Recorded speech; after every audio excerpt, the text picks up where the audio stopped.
Hər müsəlmana sədəqə vacibdir. Lə yarasov olmasa, deyir ki, əli ilə geçsin, işləsin iki əli ilə, qazansın və sədəqə versin, başqasına, özünə fayda versin.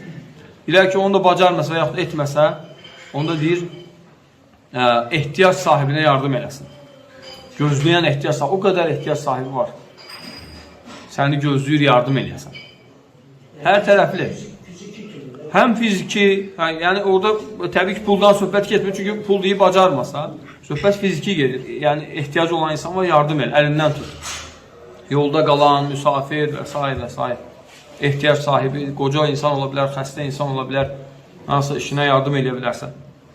Əgər onu da bacarmasa, deyir ki, onu da dəvət elə.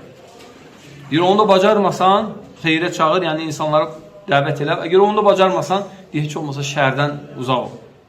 Dilini şərdən uzaq elə. Bəzi insanlar var, Allah qorusun. Yəni, bildikləri iş ancaq şərdir. Ancaq insanlara şər toxundururlar. Allah Azze və Cəllə o şəri onların özlərinə qapasın. Allah Azze və Cəllə o şərləri, o şəri istəyən insanları birinci islah eləsin. Əgər islah olmurlarsa, Allah o şərləri onların özlərinə çevirsin. Əmin. Allah bir daha olsun.